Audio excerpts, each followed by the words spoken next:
Thank you very much, Fiona. Thanks to the organizers. And I actually have to thank you all for the timing. I don't think you planned it this way. Maybe you did. It's a pleasure to come from another country, one you may have heard is having its own little election, and to actually have no one, you're so consumed, as I think you should be, with the election tomorrow, that no one has asked me yet about our own, and for that I'm eternally grateful. Because the state of New York may decide to U.S. exit if certain things happen. And I wanted to start by just picking up on a couple of things that Hilda said. First, the importance of collaboration, and to note very importantly that Retraction Watch is very much a collaboration. It was co-founded by me as well as Adam Marcus just coming up on 6 years ago now, and remains a collaboration of the two of us, but also thanks to some very generous support from foundations. It also is a collaboration between a number of staff members, full-time staff members, one of whom I just met for the first time in London. We just hired him a little while ago. That was really a pleasure.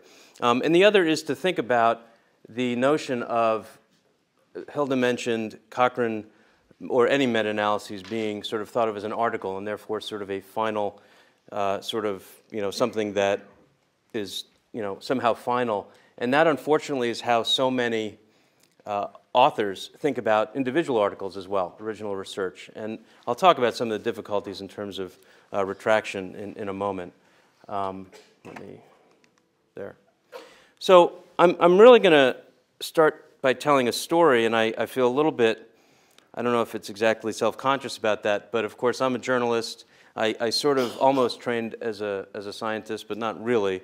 And so here I am really starting with what's an extended anecdote, so you'll have to indulge me, but I do think that there's some evidence in it, and hopefully there's some other evidence that would be more robust. Of course, anecdotes are evidence, they're just not terribly robust. So I'm going to start with a sort of grand story, if you will. This is the story of Yoshitaka Fujii.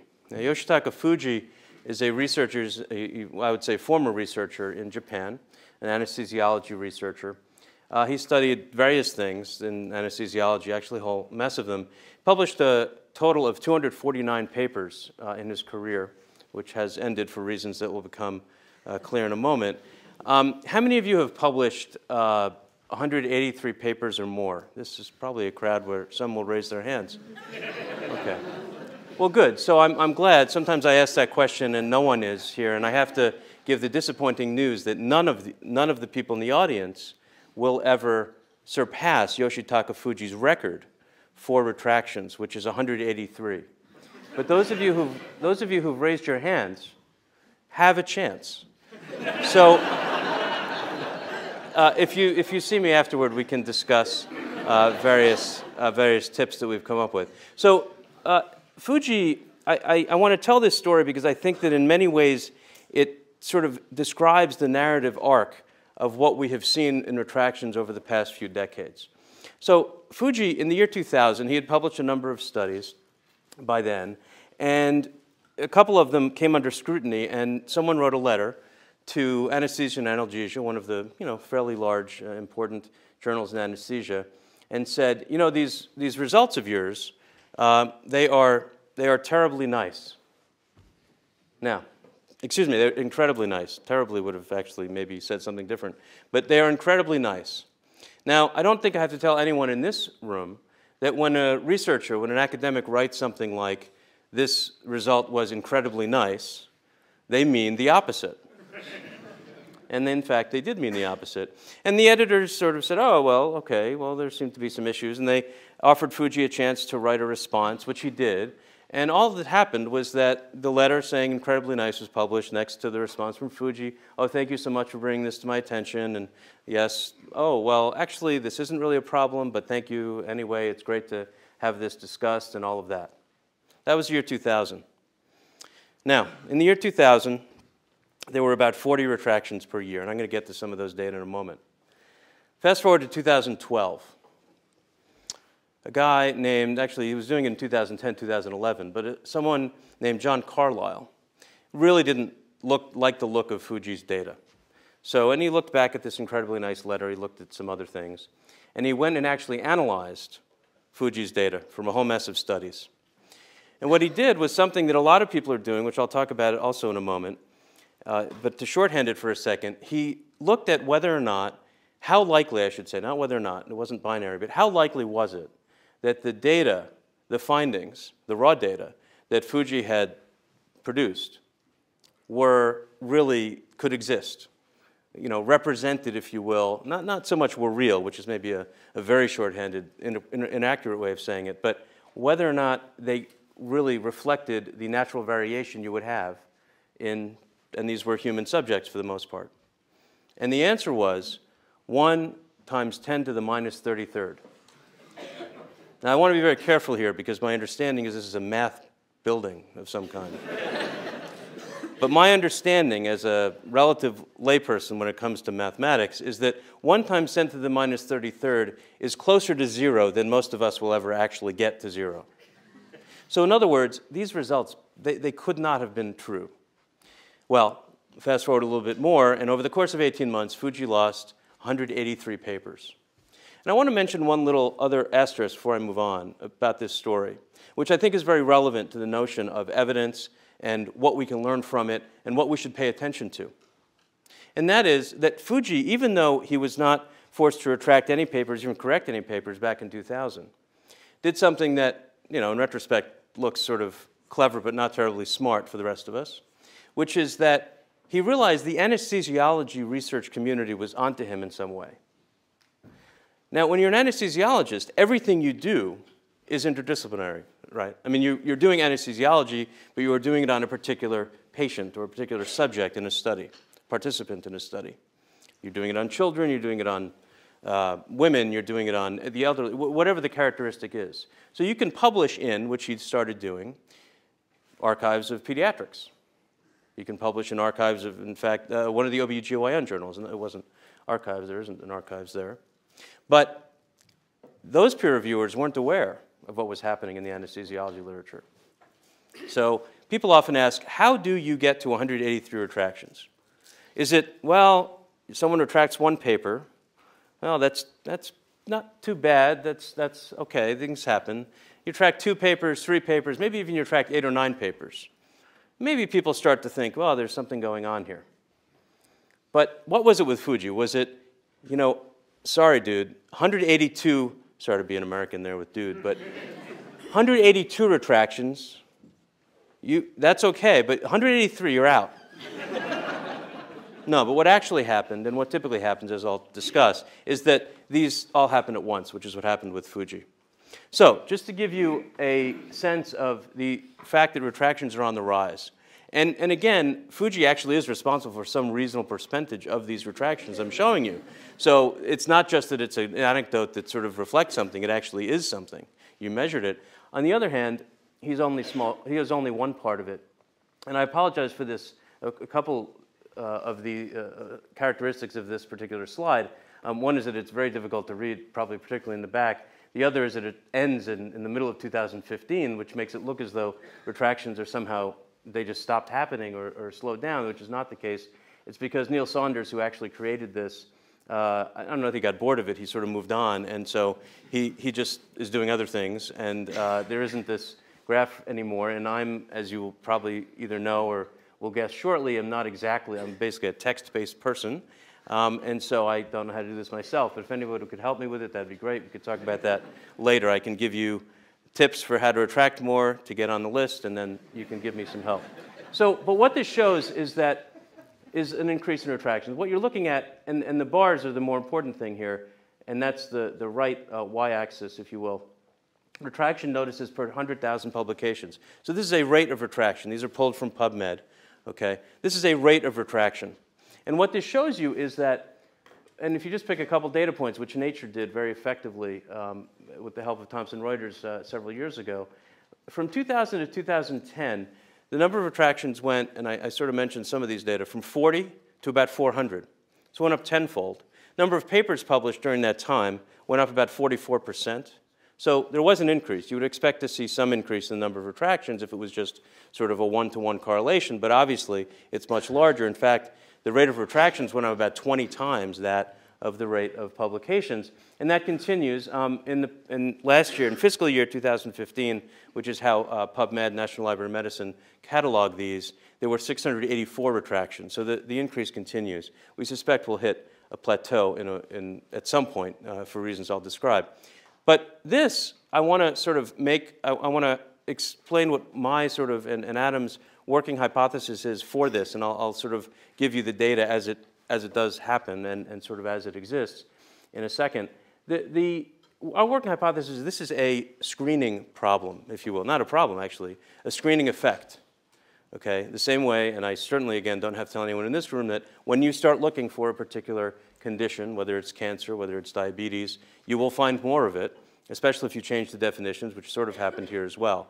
But one of the things that happened in 2006, 2007 was the advent of plagiarism detection software, the use of it by many, many publishers.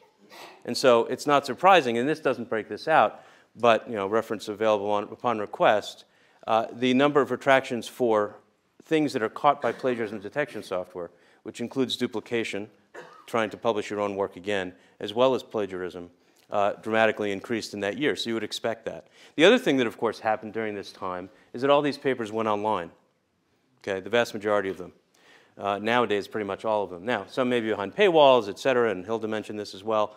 But at the end of the day, far more people can look at papers and do things like blow up, take the image, blow it up in Photoshop, sort of reverse engineer what the fraudsters would have been doing in order to make it fraudulent and to misrepresent the image. And so that is also having a tremendous effect. Because people often say, and I would say that a lot of the people who make this argument tend to have their own biases at work, tend to want to maybe not fund research as much, maybe want to look at these issues a little bit differently. They say, well, this clearly shows that fraud is on the increase. And I would posit that there's actually, I don't know that there's no indication that the fraud is on the increase, but that is responsible, if it's real at all, for such a small percentage that it's almost not even worth talking about. Now, that being said, most retractions are due to misconduct. About 2/3 of the time, according to this paper by Fang, Steen, and Casadevall, 2/3 of the time retractions are due to misconduct, that being the definition, the federal definition, the US federal definition, excuse me, of the ORI, falsification, fabrication, and plagiarism. So it's often referred to as FFP. If you'll indulge me in a small inside joke, but I think this group will appreciate it.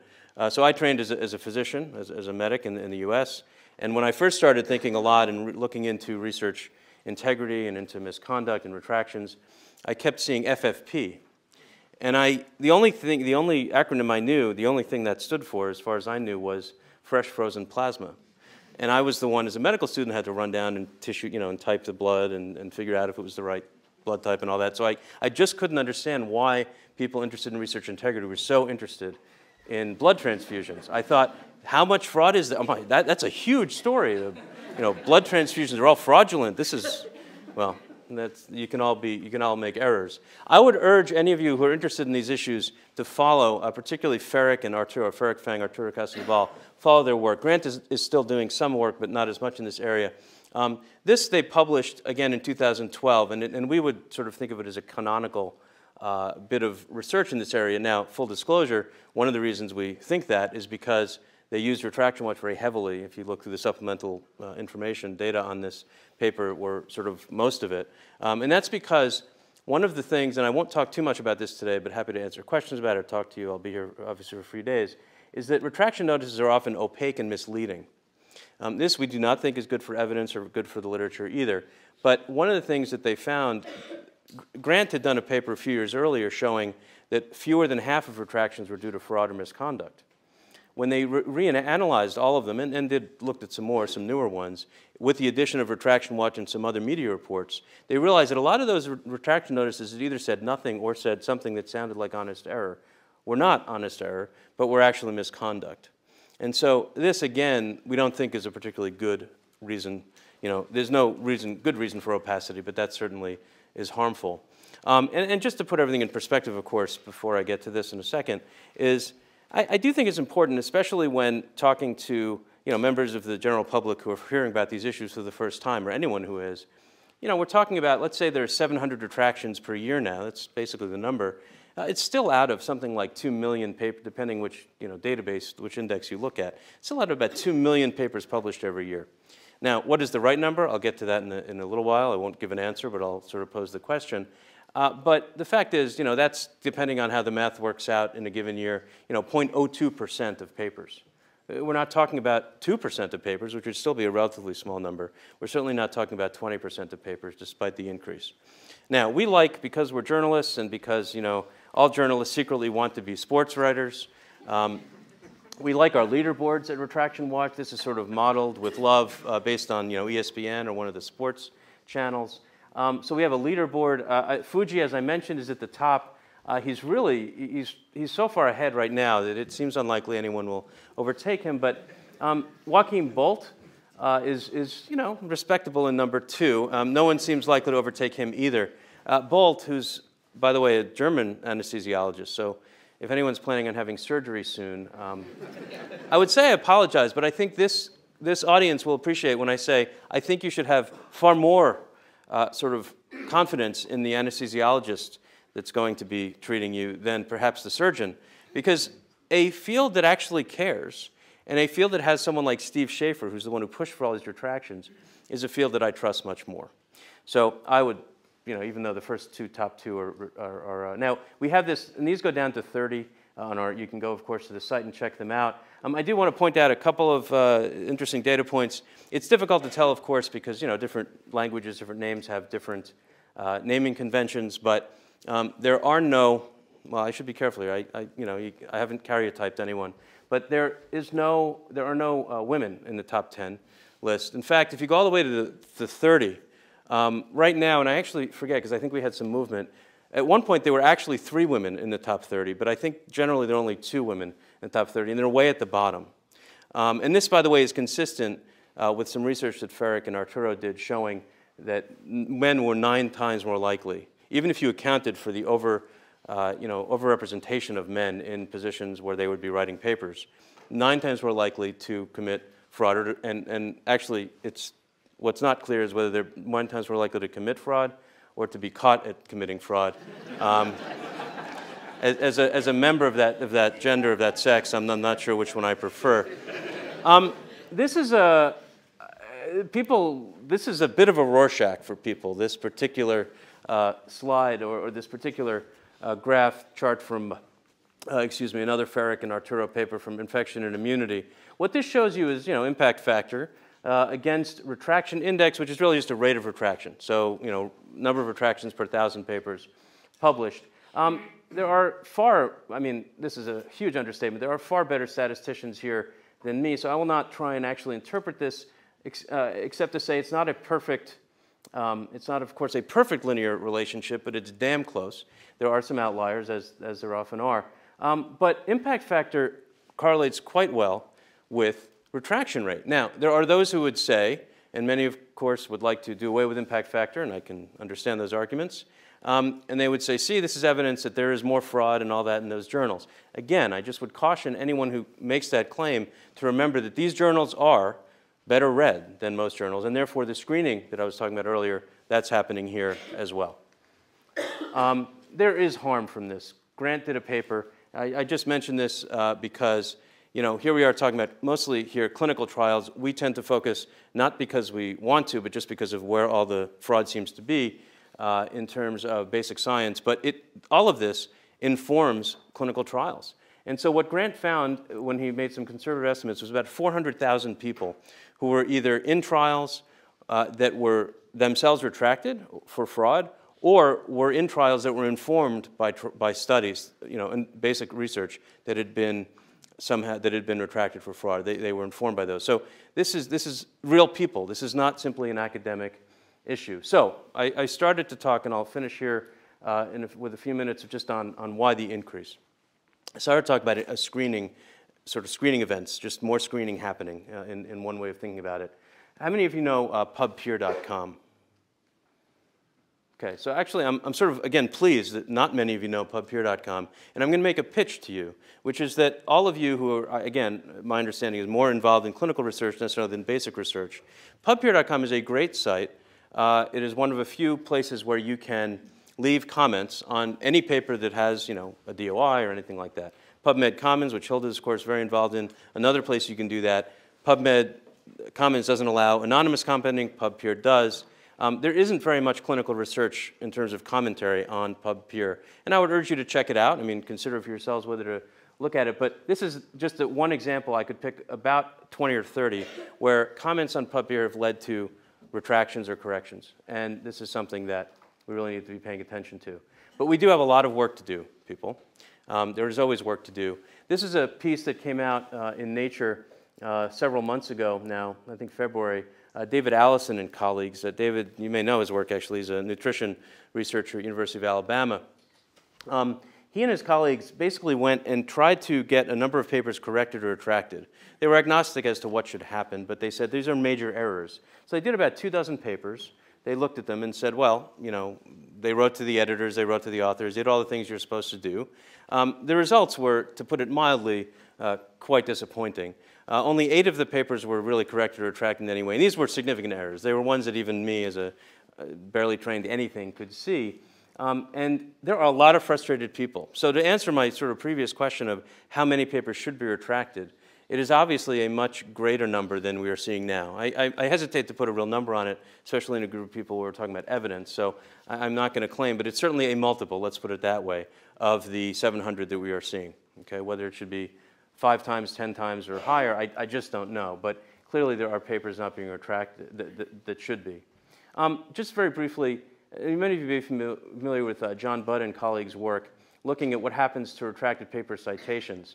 Here, and the punchline of this paper is that, and it was a replication of some previous work that the same team had done, more than 90% of the time when a paper is retracted, when a retracted paper is cited, the continuing citations don't ever mention the retraction. In fact, they mention the paper in support of their idea. Now, that's kind of problematic. If you do that in a courtroom, at least in the US, where I know the system a little bit, bad things would happen. You would lose the case. You might even lose your license, not license, but be dismissed from the bar. And yet, we have all these citations to papers that are retracted in support of the idea. You can't read this, so I won't even spend much time on it, but we also, again, have a leaderboard of the most highly cited retracted papers. Now, number 2 is a paper you're all probably unfortunately familiar with, of course, which is Wakefield in The Lancet. To be fair, most of those citations after the fact, after the retraction, are saying this paper's been retracted. But the number 1 is sort of an interesting case where 3/4 of the citations actually came after the paper was retracted. Now, they may all say it's been retracted. We haven't run through those yet. But this is an interesting sort of thing, and maybe someone else can look at this data. We should at some point, but we at least want to highlight it here for people to look at. This is one of the reasons we are building a retraction database with the help of the MacArthur and Arnold Foundations, with support of them, I should say, because there is no real